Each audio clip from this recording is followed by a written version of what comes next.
6,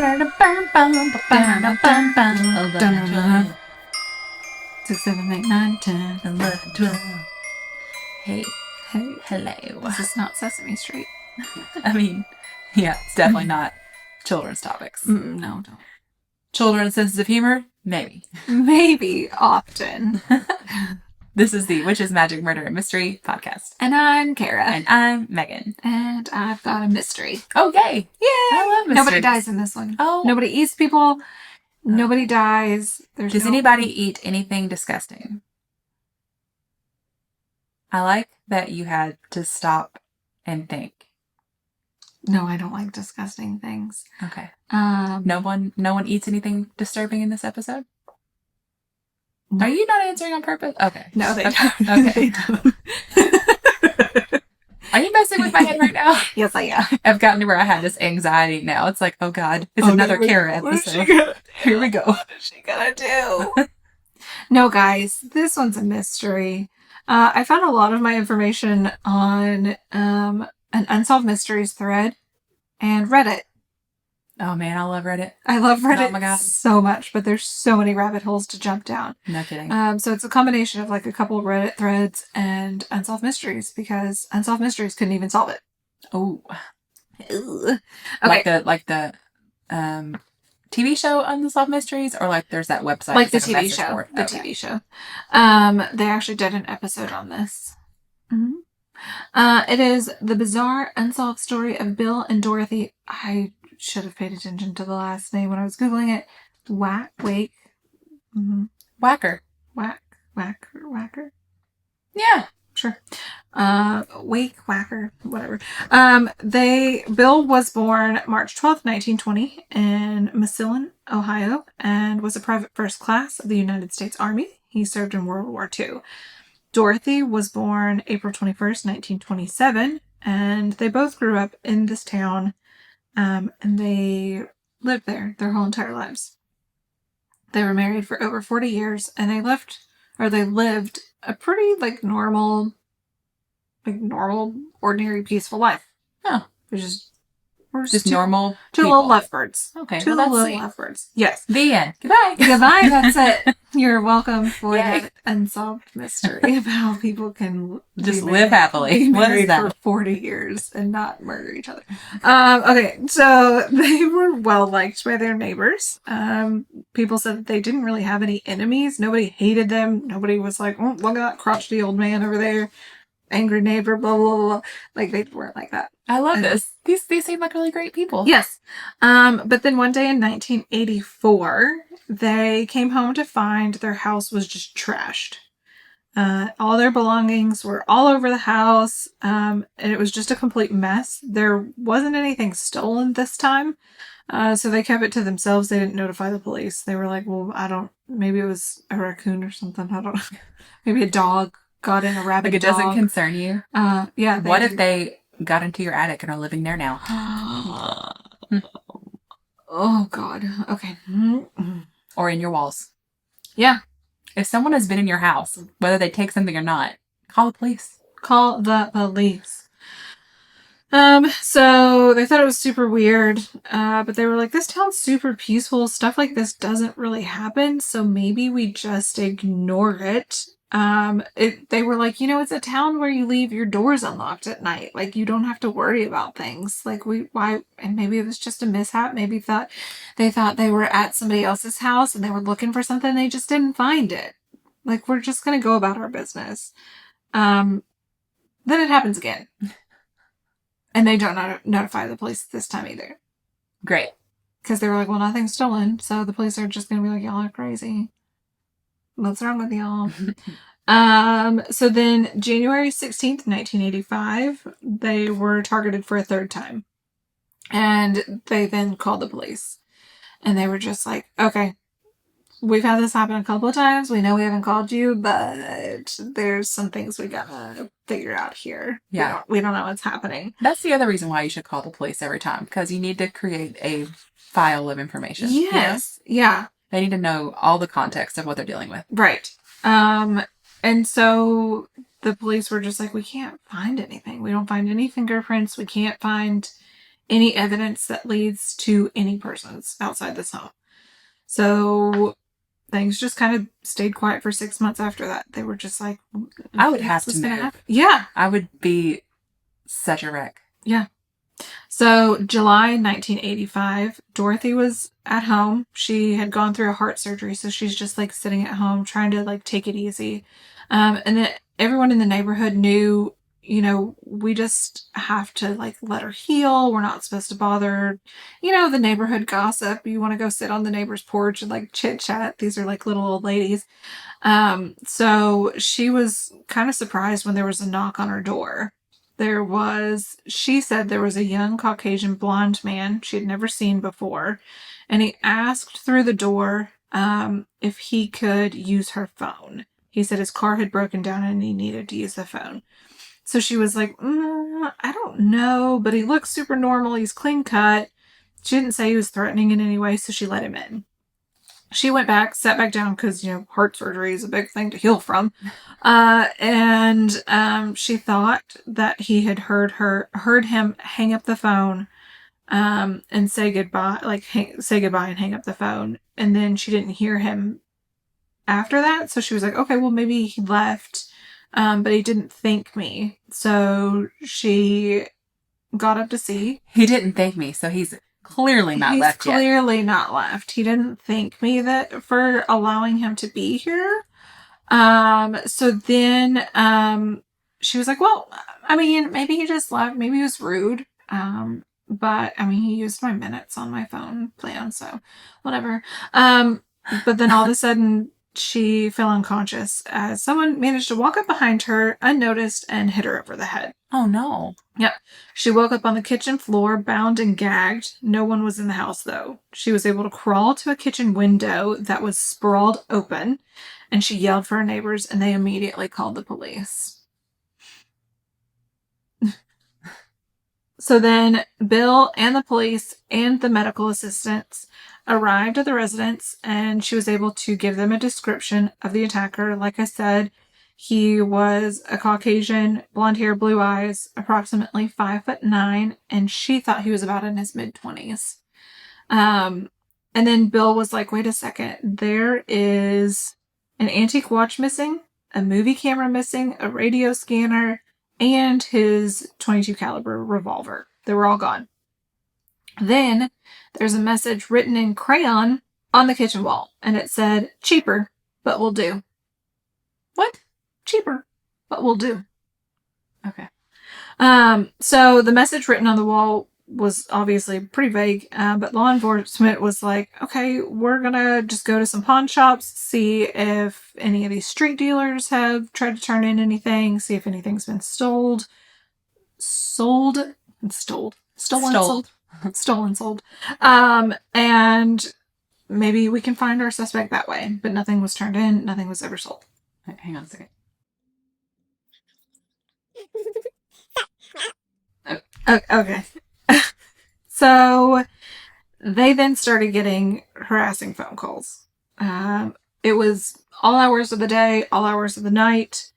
Sometimes the person on the other end would be like super quiet. Other times they would breathe heavily. And sometimes they would start swearing at them. They would start threatening them, saying offensive things. They would mock them before hanging up. And I'm like, what are they saying to mock them? Like, this feels like the Watcher house. Yeah. You know. Yeah. Weird. Really weird. So the couple tried changing their phone number several times. Calls kept coming in. It was during this time that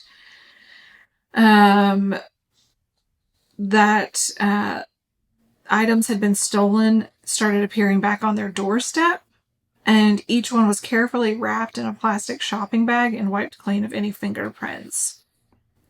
So they were like, this is like this person's going out of their way to make this. Yeah. And like, why? Why are these people being targeted? Also, why would you come in there like she's seen you? Yeah. And you knock her over the head and tie her up and leave her in the kitchen, but you don't. Yeah. Like you leave her alive. Yeah. Why? Why? Why did you do any of that? Exactly. That's why it reminds me of The Watcher. Because like these people are being targeted and you just have no idea what the point. Yes. Yeah. So then months went on, and the phone calls continued, and then all of a sudden, random hours of the night, they would start to hear loud pounding on the outside of their home. So Bill decided to install security lights outside, like super bright security lights. But it got worse. One morning, Bill went outside and was on his front porch. He found a handwritten note that said, "Your lights are a laugh." Oh my God. Yeah. They discovered more and more notes on the porch that were later examined by law enforcement. And they were hoping that they would find some fingerprints on it, but they never did. So, like I said, all of these things just continued to, like the stolen items and missing items continued to show up on the porch. It was just like piece by piece by piece. It was all being returned. Yes. So they hung on to it. It's like they stole it just to hold on to. Yeah. That's so weird. So weird. They didn't do anything with it. Yeah, like they weren't trying to sell it or they weren't using it for anything. Yeah. It's like just some weird, like we've chosen this couple to pick on. Yeah.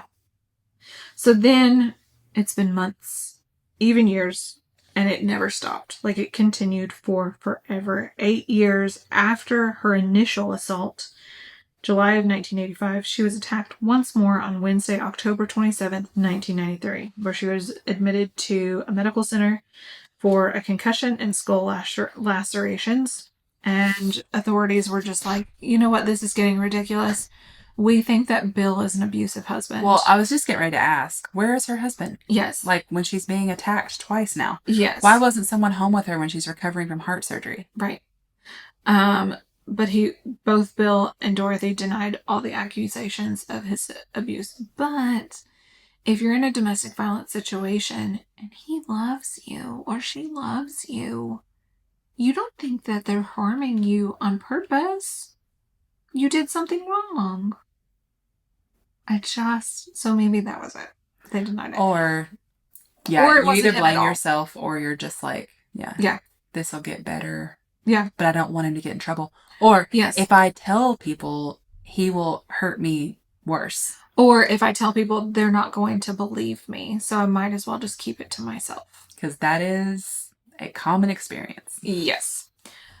So the following month in November, Bill came up with this plan to include tons of family members.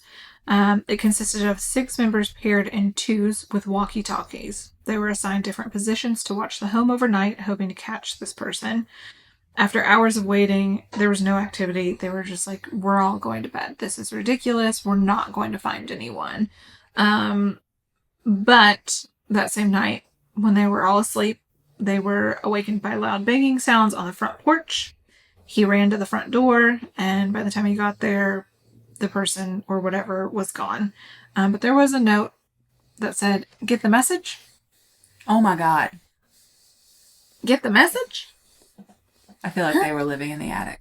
Yeah. It said that was the last reported activity from this person harassing them. Like I said, their story was featured on the show Unsolved Mysteries in May of 1994. It got tons of attention, but nobody was ever to find closure for the family. Bill passed away 5 years later in 1999 at the age of 79, and Dorothy passed away July 22nd, 2010. And they stayed in that house the whole time? Yes. As far as I know? Yeah. Why though? Why wouldn't you move? I mean, I guess you're like, this is my home. This is my home. Yeah, like why would I let that person take this away from me?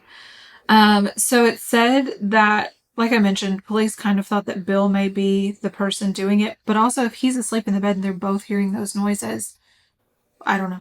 So then other people say that when they involved the family, it says that it's odd that despite receiving a blow to the head and knocked her out, she didn't have serious injuries. Taking a blow that knocks you out long enough to be bound and gagged is usually fairly serious. I also found it odd that whomever saw fit to ransack their house did it 3 times. Typically, professional thieves knock over a couple of choice houses and move on. But when I consider that it might have been a family member, this detail makes more sense. I have several friends that have been robbed by family members, often more than once, as the thief usually only takes what they feel they need at the time. This fits in with the random return of stolen items and the taunting messages. This part feels personal. This is the part that makes me feel strongly that this was a person known to them. When I see the stalker then continues to call them after they change their phone number, I'm fairly certain that this person had an in somehow with this family.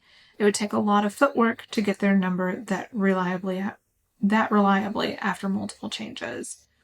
And then the Reddit user also went on to say, one could also argue that the ability of the intruder to slip past the stakeout to leave that note could point to one of them being the perp. But even if it was someone in the family, we still don't know why they would have relentlessly terrorized the couple over the course of years. And indeed, we don't really know anything at all. We're left with all sorts of questions. Who was this mysterious, twisted stranger? Did he have an accomplice? What was the purpose of tormenting, playing mind games, and psychologically and even physically attacking this peaceful old couple over such a long period of time? What was the meaning of those messages and the writing literally on the wall? Why were only those few miscellaneous items stolen and then returned in plastic bags? Why were the police unable to get a single clue despite never-ending incidents at the house? Nobody knew then, nobody knows now, and it just remains an unsolved mystery. If it was somebody that knew them, that might also explain why, like, they knocked her out. Yeah. But then she saw the guy who came for the And she phone. claimed she had no that? idea who it was.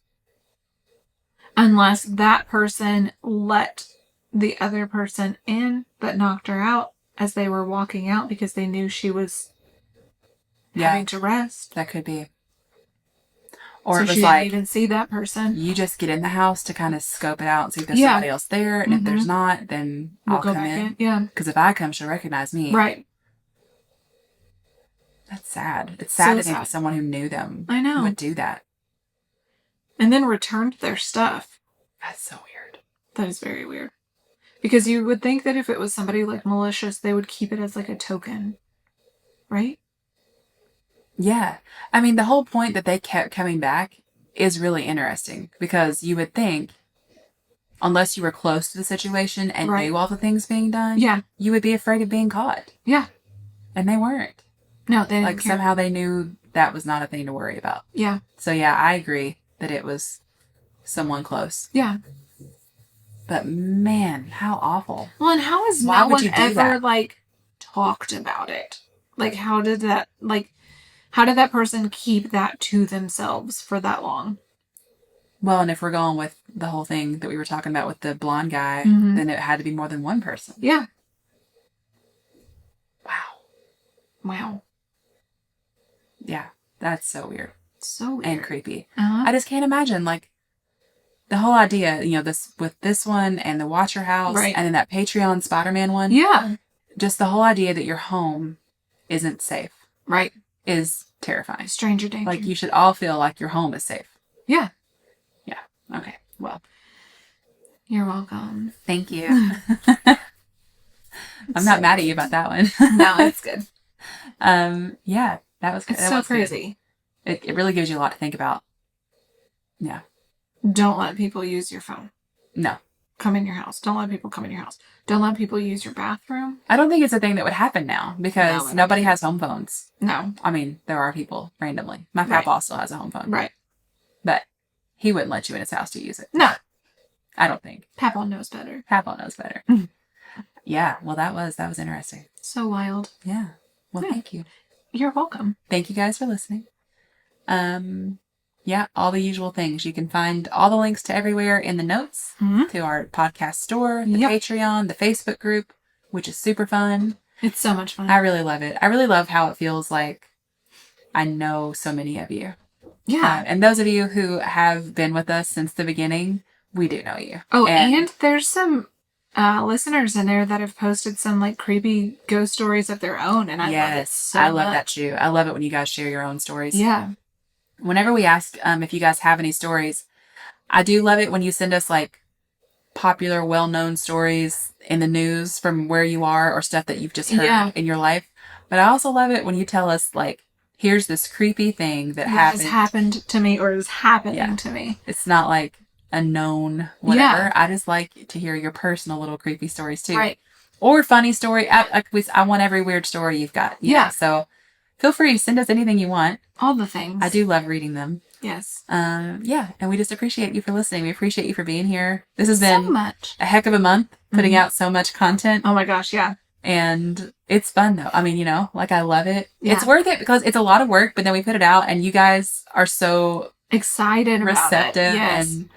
And hearing your reactions to some of the things, like the whole Janet thing. So many of you Janet in the Isabel episode, you guys are looking Isabel Gowdy. Yeah. Mm-hmm. Hilarious. And I just love it. I love it when you guys just take laugh at the jokes. Yeah, it's great. Okay. We love you so much. Goodbye. Goodbye.